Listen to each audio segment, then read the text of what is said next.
बिखरा हूँ मैं कतरा कतरा, पिघला हूँ मैं लम्हा लम्हा, बिखरा हूँ मैं कतरा कतरा, पिघला हूँ मैं रिश्तों की टूटी कड़ियाँ, खुशियों की ढूंढूं घड़ियाँ, ऐसे उजड़ा है मेरा आशियाँ।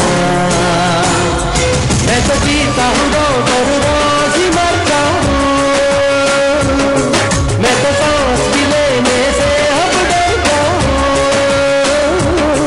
मैं तो जीता हूँ रोज ही मरता हूँ, मैं तो सांस भी लेने से अब डरता हूँ।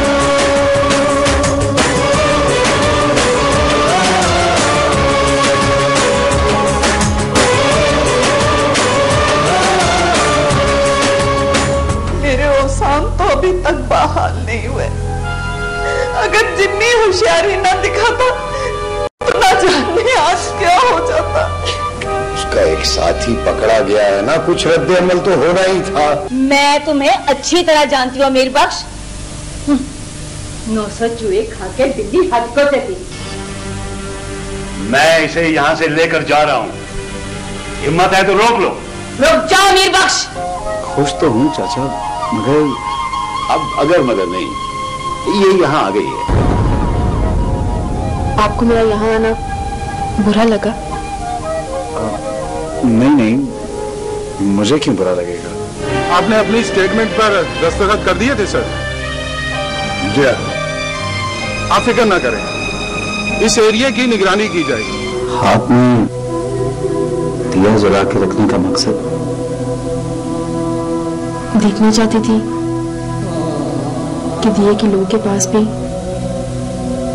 परवाना आता है कि नहीं।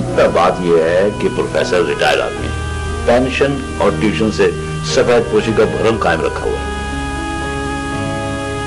तो फौरी तौर पर शादी के अखराजात कहां से पूरा करें, क्योंकि तुमसे अच्छा रिश्ता उन्हें और कोई नहीं मिल सकता। यूसुफ फौजिया को पसंद करता है, कितना अच्छा मौका था। कोई फैसला हो गया होता तो शादी करके बाहर चली जाती। हाँ, यही तो परेशानी वाली बात है कि वो इतना अच्छा और शरीफ लड़का है और हम उसे इनकार कर सकते हैं न इकरार। हम उसे कैसे बताएं कि हम किस मुश्किल में गिरफ्तार हैं। मेरी समझ में नहीं आता, तो भाई ये मोहलत किस लिए चाहिए? क्या दिल की कोई पहली बुकिंग है जिसको कैंसिल करना? जो भी आप समझ लें।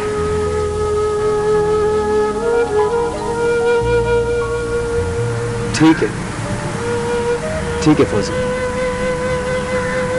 अब मुझे खुद ही फैसला करना पड़ेगा, और यहाँ पार।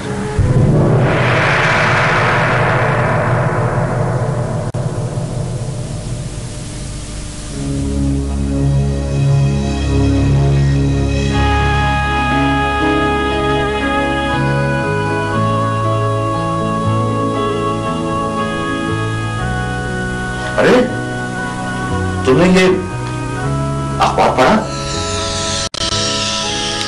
जी हाँ। फांसी के अड्डे पर छपा, 6 मर्द और 4 औरतें रंग रंगियां मनाते हुए गिरफ्तार।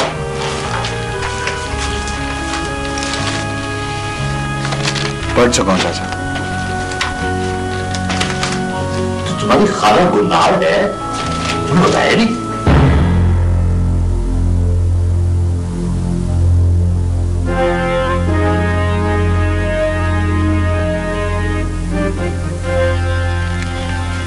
अब जाते जाते एक और सदमा। मुझे कोई सदमा नहीं हुआ, ऐसे कामों का यही अंजाम होता है। अरे ये तुमने तो नहीं किया? अपनी खाला को मैं यही तोहफा दे सकता था।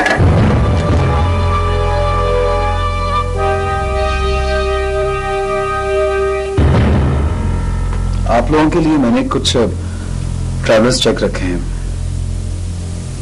अगर आप लोग चाहें तो शराफत की जिंदगी गुजार सकते हैं और मैं आप लोगों को पैसे भिजवाता रहूंगा,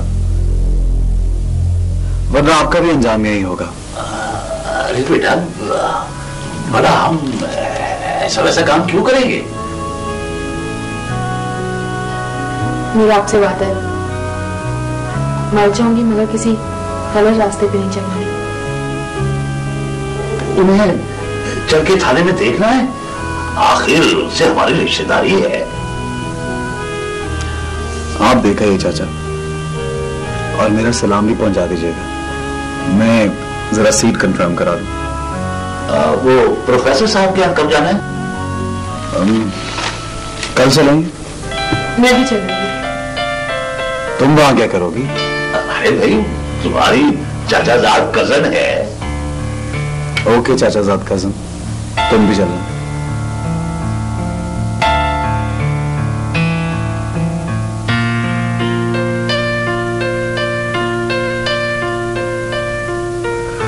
वो असल में ये अपनी नानी के पास रहती थी। अच्छा अच्छा। माँ इसकी अल्लाह को प्यारी हो चुकी है। हाँ, बहुत नेक खातून थी। मैं इसे अपने पास ही ले आया हूँ। बेटा ने हमें रहने के लिए हवाई घर दे दिया है। इसके जाने के बाद ये मेरे पास ही रहेगी। ये शायद गाती वाती भी है। जी, कभी कभी अल्लाह ने गला बहुत अच्छा दिया है और बचपन से शौक भी था इससे। और कभी कभी रेडियो टीवी पे गा लेती है। और बच्चे कहाँ हैं? हाँ, वो फौजिया की एक सहेली की मम्मी है, जिन्नी के साथ गई है वो।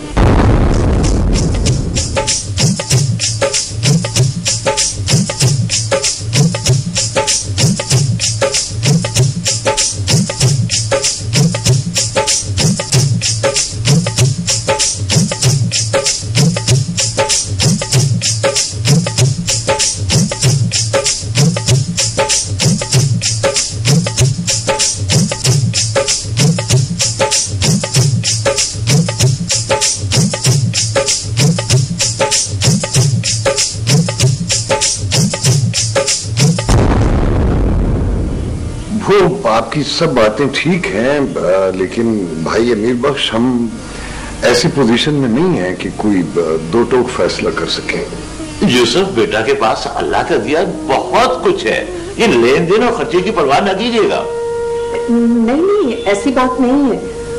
हमने अपनी बेटी के लिए सब कुछ बना के रखा है, मगर फिर क्या बात है आंटी? असल में मेरे भाई का इकलौता बेटा है और वो लोग बहुत पीछे पड़े हैं, लेकिन फौजिया को वो पसंद नहीं है, इसलिए हम टाल रहे हैं। चाहते हैं कि उसका रिश्ता कहीं और हो जाए, वरना नाराजगियां पड़ जाएंगी। अरे भाभी, ये तो कोई बात ना हुई। रिश्तेदारियों में ऐसी बातों का ख्याल रखना पड़ता है भाई साहब। आंटी, आपने, अंकल ने और फौजिया ने शुरू से मुझसे कोई बात छुपाई थी। मुझे उसका अंदाजा हो गया था, लेकिन अब मैं जा रहा हूं और आप लोगों का फैसला सुनना चाहता हूं। आंटी, अगर आप बेटी की रुखसती जल्दी नहीं करना चाहते तो मंगनी तो कर सकते हैं। मैंने कहा ना कि अभी हम कुछ नहीं कर सकते। आप इंतजार करें, हम खुद ही आपको बता देंगे। ठीक है अंकल, अगर आप लोग कोई कमिटमेंट नहीं करना चाहते तो उसकी कोई खास वजह होगी। आप मुझे इजाजत दीजिए प्लीज।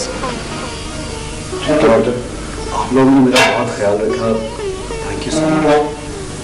बेटा, वो तुम्हारा कुछ सामान पड़ा है, लेते जाओगे या